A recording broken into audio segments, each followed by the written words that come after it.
Timnas Indonesia U23 kembali harus menunda kepastian untuk lolos ke Olimpiade Paris 2024 setelah gagal meraih peringkat ketiga dalam Piala AFC U23. Walaupun unggul terlebih dahulu, Garuda Muda harus mengakui keunggulan para pemain Timnas Irak U23 yang berhasil memenangkan pertandingan setelah bermain selama 120 menit. Namun demikian, kekalahan ini tidak menandakan kegagalan Garuda Muda untuk bermain di Olimpiade Paris 2024. Peluang Pratama Arhan dan kawan-kawan untuk lolos ke Olimpiade Paris 2024 masih terbuka, karena Garuda Muda masih akan menjalani satu pertandingan lagi untuk memastikan satu tiket di Olimpiade Paris 2024. Sebelum menyaksikan video ini lebih lanjut, jangan lupa like, komen, subscribe, dan share ke teman-teman kalian ya.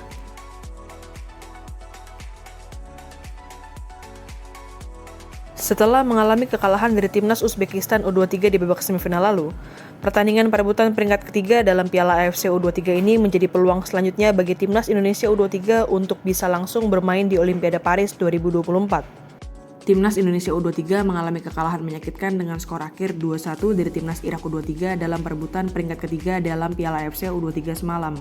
Garuda Muda berhasil membuka keunggulan melalui gol Ivan Yener pada menit ke-19. Namun Timnas Irak U23 merespon dengan cepat melalui gol Zahid Hassen pada menit ke-27.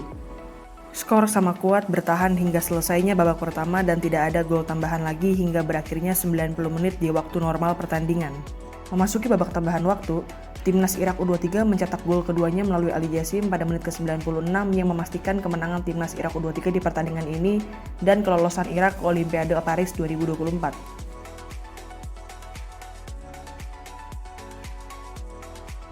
Performa impresif Timnas Indonesia U23 di Piala AFC U23 yang berhasil mencapai babak semifinal memang berada di luar prediksi dari banyak pihak. Performa impresif itu tidak terlepas dari kerjasama antar pemain untuk membanggakan Merah Putih di kancah internasional, termasuk Nathan Choaon yang merupakan salah satu punggawa Garuda Muda. Tidak bisa dipungkiri lagi, Nathan Choaon memainkan peran yang sangat penting bagi Timnas Indonesia U23 sepanjang gelaran Piala AFC U23. Pemain berusia 23 tahun itu awalnya tidak bisa bermain lagi untuk Garuda Muda pasca kemenangan melawan Timnas Yordania U23 karena harus kembali ke klub asalnya, Heerenveen di Belanda. Namun dengan upaya yang dilakukan oleh para pecinta sepak bola di seluruh Indonesia, akhirnya Heerenveen mengizinkan Nathan Choaon untuk kembali membela Timnas Indonesia U23 di Piala AFC U23. Salah satu penampilan terbaik Nathan Choaon terjadi pada saat Garuda Muda menghadapi Timnas Irak U23 untuk memperebutkan peringkat ketiga di Piala AFC U23. Dalam pertandingan melawan Timnas Irak U23, Nathan Choaon berhasil mencatatkan 3 tackle, 2 sapuan, 2 blok, dan 2 intercept untuk mematahkan serangan dari para pemain Timnas Irak U23. Salah satu sapuan paling penting yang dilakukan oleh Nathan Choaon adalah pada saat ia berhasil menyapu bola tendangan Nohat Mohamed yang nyaris masuk ke gawang Timnas Indonesia yang sudah ditinggal oleh Hernando Ari pada menit ke-73. Aksi Nathan Choaon itu setidaknya berhasil membuat napas Garuda Muda bertahan lebih lama dalam pertandingan melawan Timnas Irak U23. Tak sebatas kuat dalam menjaga pertahanan Timnas Indonesia U23, pemain yang kini bermain untuk Heerenveen itu juga berhasil mencatatkan performa impresif untuk membantu serangan tim asuhan Sintayong.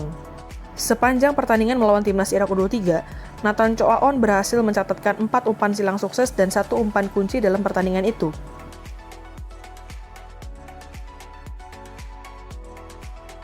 Walaupun kalah dari Timnas Irak U23, namun peluang Timnas Indonesia U23 untuk bermain di Olimpiade Paris 2024 masih terbuka. Tim asuhan Sintayong akan menjalani satu pertandingan terakhir melawan Timnas Guinea U23 untuk menyegel satu tiket ke Olimpiade Paris mendatang. Pertandingan antara Timnas Indonesia U23 melawan Timnas Guinea U23 akan digelar di Paris pada Kamis 9 Mei 2024 mendatang. Pertandingan itu dikabarkan akan digelar secara tertutup tanpa kehadiran supporter dari kedua tim. Dalam pertandingan tersebut, Garuda Muda akan bermain tanpa Justin Hubner yang dikabarkan sudah kembali ke klub asalnya, Cerezo Osaka pasca pertandingan melawan Timnas Irak U23. Selain itu, tim asuhan Sintayong juga kembali tidak akan diperkuat oleh Rizky Ridho yang masih menjalani hukuman skorsing karena kartu merah yang diterimanya pada pertandingan melawan Timnas Uzbekistan U23. Namun demikian, Sintayong dikabarkan telah memanggil 2 pemain untuk memperkuat Garuda Muda dalam pertandingan melawan Timnas Guinea U23. Kedua pemain itu adalah Elkan Bagot dan Alfeandra Dewangga. Namun sebagaimana disampaikan oleh Ketua Badan Tim Nasional Sumarji pada Jumat 3 Mei 2024, pemanggilan Elkan Bagot untuk memperkuat Garuda Muda masih akan menunggu konfirmasi dari klub Bagot saat ini, Ipswich Town. Sedangkan untuk Dewangga diperkirakan sudah bisa memperkuat timnas Indonesia U23 karena berkas administrasinya sedang diurus. Gimana nih menurut teman-teman? Apakah timnas Indonesia U23 masih memiliki peluang untuk bermain di Olimpiade Paris mendatang? Yuk, tulis semangat teman-teman untuk Garuda Muda di kolom komentar ya.